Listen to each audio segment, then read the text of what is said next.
এ নার্গিস, তুমি এনে কি করছো শুনি? মুরগির বাচ্চাদের খাওয়াচ্ছি। তুমি একদম ঘেমে গেছো যে। হ্যাঁ, হুম। গরম তো। গরমের জন্য? হ্যাঁ। তো আসলে তুমি নাকি তোমার এই যে রঙিন বাচ্চাগুলোকে শিকারি করছো? হ্যাঁ, কিভাবে শিকারি করছো এই বাচ্চাগুলোকে? লাঠি দিয়া। তো বন্ধুরা দেখো, আসলে এই যে এই বাচ্চাগুলোকে নার্গিস কিন্তু শিকারি করছে, মানে লাঠিটা দিয়ে আর কি। লাঠিটা যেদিকেই নিয়ে যাবে বাচ্চাগুলো সেদিকে যাবে। তো একটু করে দেখাও তো, ওইদিকে নিয়ে যাও তো লাঠিটা। কোন দিকে? হ্যাঁ হ্যাঁ হ্যাঁ, ওইদিকে।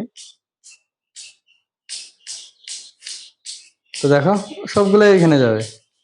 তো এটা কি কারণটা কি বলো তো, কি কারণে এরকম এই হয়? লাঠির মাথায় ওই যে মাকড়সার জালগুলো আছে উপরে, ওগুলো হয়। ওগুলা পারছি পাইরা ওদেরকে মানে লাঠি এমন করে, যত এমন করে ওরা আগায় যায়, যত আর তার এইদিকে মানে আমি। ব্যাপার হচ্ছে কি, এই যে লাঠির মাথায় হচ্ছে মাকড়সার জাল আছে ওগুলো না, হ্যাঁ। জালগুলোর জন্য এরকম ভাবে ওরা খাইতেছে না। হ্যাঁ। মানে আসলে তোমার জাদু না এটা, ওরা ওদের খাওয়ার জন্যই দৌড়ে, তাই না? হ্যাঁ, তুমি যে বলছো তুমি জাদু করছো ওদেরকে, এমনি বলছি। এমনি বলছো? হ্যাঁ।